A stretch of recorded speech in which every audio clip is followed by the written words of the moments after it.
1798년도에 영국의 경제학자 이제 토마스 멜서스가 인구론을 쓸 당시에 세계 인구가 약 10억 명이었습니다. 그런데 2000년도에 보면 이제 61억 명, 그리고 2020년도 경에는 한 76억 명 정도 이렇게 보고 있는데 2030년도에는 한 85억 명까지 인구가 증가할 것이다. 그리고 2050년경 정도가 되면은 세계 인구가 약 100억 명 가까이 이제 증가할 것이다. 이렇게 지금 추정을 하고 있습니다. 인구는 계속 증가하고 있는 거죠. 그럼 인구가 증가하면은 거기에 따라서 식량 문제, 물, 교육, 에너지 이런 등등의 이제 문제들이 이제 발생할 것이고 또 여기에 또 대응을 해야 되는 또 그런 상황들이 발생할 것입니다. 그런데 반면에 우리나라 같은 경우는 지금 2020년도에 이제 데드 크로스가 일어났습니다. 그 데드 크로스라는 것이 이 신생아보다 이제 사망자 수가 많아서 인구의 순 감소가 일어났다는 뜻이거든요. 사망자가 한 30만 명인데 신생아가 한 27만 명 정도 되어서 3만 3천 명 정도가 감소한 데드 크로스가 일어났는데 우리 학계 출산율이 계속 0.84, 0.81 이렇게 계속 좀 떨어지고 있는 상황입니다. 결혼도 늦어지고 이제 출산도 안 하는 이제 그런 문화가 형성되어 있고 그러다 보니까 우리의 인구는 이제 세계 인구의 흐름과는 정반대로 전혀 증가하지 못하고 있는 상황이죠.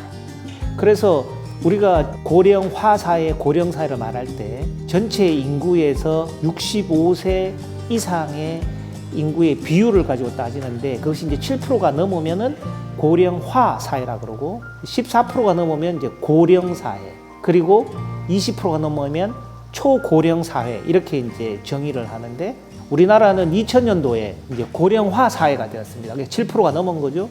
그리고 그러니까 약 18년 만에 그 고령화 사회에서 고령 사회로 이제 넘어간 거예요. 14%가 넘은 거죠.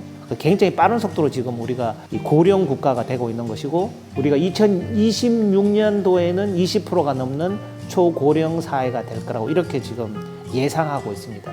그리고 2050년경이 되면 65세 이상 노인 인구가 약 38%가 될 것이라고 세계에서 가장 늙은 국가가 될 것으로 지금 예상하고 있습니다.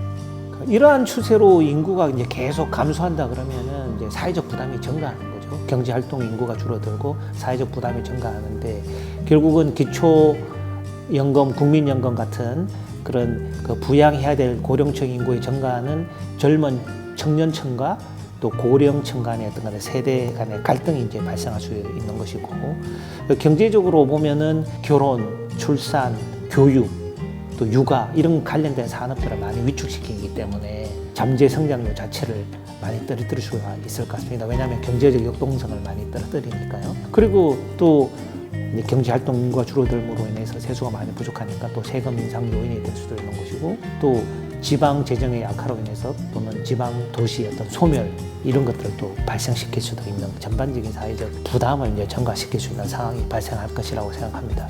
그런데 그러면 왜 이렇게 출산율이 낮을까? 기본적으로 보면은 결혼 정년기가 계속 늦어지고 있다는 겁니다. 결국은 취업난, 취업이 어렵고 주택난, 또 주거가 불안정하다 보니까 결혼을 빨리 할 수 없는 그런 현실이 발목을 잡고 있는 것이고 또 두 번째로는 설령 결혼을 했다 하더라도 자녀를 부양하기가 너무 힘들고 어려우니까 아이를 놓지 않겠다는 딩크족들이 계속 늘어나고 있다는 겁니다. 결국은 이러한 문제들 때문에 이제 출산율이 계속 떨어지고 있고 그러므로 인해서 인구는 계속 감소하고 있는 이런 현상들이 당분간은 지속될 수 있다는 겁니다. 그러면은 어떻게 하면 출산율을 높일 수 있을까요? 맹자가 이제 무항산, 무항심이라고 이렇게 말씀을 하셨습니다. 무항산, 무항심이라는 게 일정 소득이 없으면은 이 바른 마음을 가질 수 없다. 그러니까 결국 불안하다는 거거든요.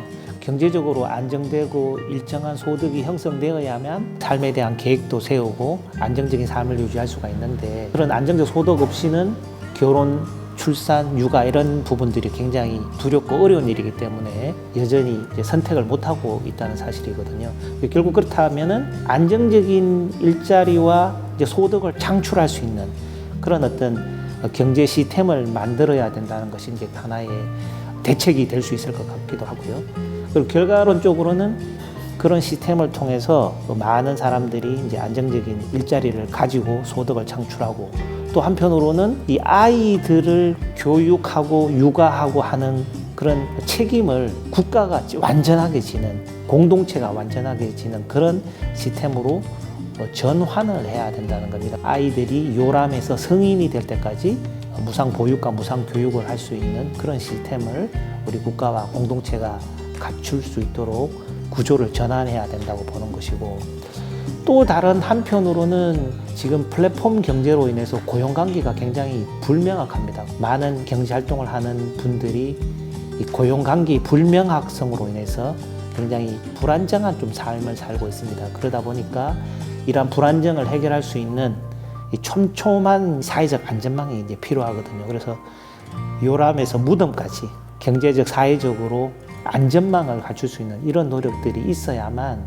우리 국민들이 편안하고 안정된 삶 속에서 결혼을 계획하고 출산을 계획하고 육아를 계획하고 이런 어떤 삶의 계획을 할 수 있는 여건이 되지 않을까 생각합니다. 그렇게 본다면 궁극적으로는 이제 그런 것들을 제공하기 위해서 우리 국가 경제가 좀 더 부강해져야 될 것 같고, 그러한 바탕 속에서 우리 국민들이 좀 안정적인 일자리와 소득을 지속적으로 창출할 수 있어야 될 것 같고, 또 그러면서 출산과 육아를 할 수 있도록 국가와 공동체가 그러한 부분들을 책임지고 교육할 수 있는 어떤 그런 환경을 만들어야 될 것 같고, 또 노후에도 국민들이 불안하지 않도록 촘촘한 사회적 안전망을 가질 수 있도록 우리 국가와 공동체가 책임을 져야 할 것이라고 봅니다. 이러한 노력들의 결과에 의해서 우리 출산율도 높아지고 우리 사회 전체적으로 좀 더 안정감 있고